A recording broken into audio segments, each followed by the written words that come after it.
Vous écoutez Mathieu Béliard sur Europe 1 et votre invité, l'économiste Thomas Piketty, directeur de l'école des hautes études en sciences sociales et professeur à l'école d'économie de Paris. Merci Thomas Piketty d'être avec nous ce soir. Bonsoir. Bonsoir. D'abord, rappelez à nos auditeurs que vous publiez dans Le Monde, daté de demain, un manifeste pour la démocratisation de l'Europe. Vous et 120 intellectuels, responsables politiques de plusieurs pays de l'Union européenne, avec quelques idées en fait que vous mettez sur la table, qui sont potentiellement amendables. Mais l'idée de fond, refonder l'Europe, l'Union européenne. Vous écrivez que le Brexit et les élections de gouvernement anti-Union européenne ont changé de la donne. Il y a du fond et de la forme dans ce que vous écrivez, mais vous appelez à plus de solidarité européenne avec un budget commun à plusieurs pays membres. Oui, ce manifeste pour la démocratisation de l'Europe que tout le monde peut consulter, signé sur le site tdem.eu, c'est d'abord un manifeste pour la justice fiscale en fait en Europe. Donc c'est très lié à ce dont on parle aujourd'hui avec les gilets jaunes.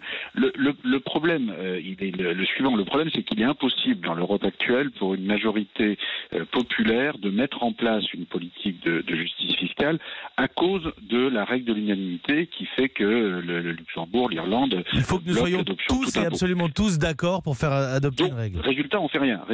Donc on n'arrête pas de se plaindre que les plus grandes sociétés paient moins d'impôts que nos petites et moyennes entreprises, mais on le dit depuis 10 ans, depuis 20 ans, et on ne change rien. Donc nous, l'optique qu'on prend dans ce manifeste, c'est de dire, attendez, on ne va pas attendre que les 27 ou les 28 pays soient d'accord, d'autant plus que les choses vont tellement mal en Europe qu'on a maintenant des pays qui sortent carrément de l'Union européenne. Donc si on attend simplement les prochaines sorties pour changer les règles du jeu, ça c'est pas la bonne stratégie. Donc nous, on propose un nouveau traité qui peut être signé sans changer les traités existants de l'Union européenne, mais qui peut permettre à un plus petit nombre de pays, ça peut être la France, l'Allemagne, la France et la Belgique, bon c'est encore mieux si c'est la France, l'Allemagne, la Belgique, l'Italie, l'Espagne, et que les autres ensuite peuvent rejoindre, mais il faut d'abord montrer que ça peut marcher avec un plus petit nombre de pays. Donc concrètement, pour ensuite éventuellement l'élargir. Ah évidemment, le but c'est que tout le monde puisse un jour rejoindre, mais simplement on peut pas. Avant de rentrer dans le détail de cette idée de budget, du coup, juste, il y a un petit effet poupée gigogne, si j'ose dire. Il y a l'Union européenne, là-dedans, il y a la zone euro, et là-dedans, il y aurait cette Europe de quelques pays associés pour avoir un budget commun. Vous savez, on est obligé de passer par là.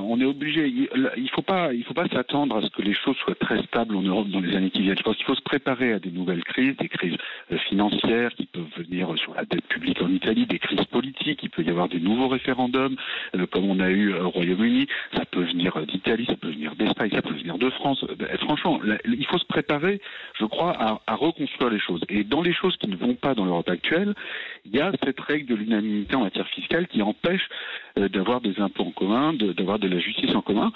Donc, dans le plan qu'on propose, on a cette assemblée européenne qui pourrait être franco-allemande pour commencer. Par exemple, vous savez, Emmanuel Macron, il y a quelques semaines, proposait avec Angela Merkel dans le domaine de la défense commune d'avoir une assemblée parlementaire franco-allemande avec des députés français et des députés allemands qui parlewaraient de défense. Oui, vous proposez que des députés nationaux et européens siègent ensemble. Alors, nous, on dit, c'est très bien celle-là de cette initiative sur la défense, mais il y a quelque chose de peut-être encore plus urgent qui est sur les questions économiques et financières et en particulier de la justice fiscale, de constituer une assemblée européenne qui soit souveraine pour adopter enfin un impôt commun sur les bénéfices des grandes sociétés. On propose également, si cette assemblée le souhaite, un impôt commun sur les plus hauts revenus, les plus hauts patrimoines, et aussi un impôt commun sur le carbone. Parce que vous voyez, une des limitations et une des grandes injustices, qui est d'ailleurs en partie à l'origine du mouvement des Gilets jaunes, c'est qu'à l'échelon national, on a d'énormes exonérations, par exemple le kérosène dans l'aviation, qui est quand même un des scandales. C'est-à-dire qu'on va taxer fortement le petit déplacement dans l'Indre-et-Loire avec sa voiture ou sa mobilette, mais si vous partez en week-end à Rome, là par contre, il n'y a aucune taxe carbone. Donc après, c'est très difficile d'expliquer aux gens que tout ceci est juste. Et mine de rien, c'est quand même pas mal d'argent dans cette histoire. C'est pas tout à fait l'impôt sur la fortune, mais c'est quand même des grosses exonérations.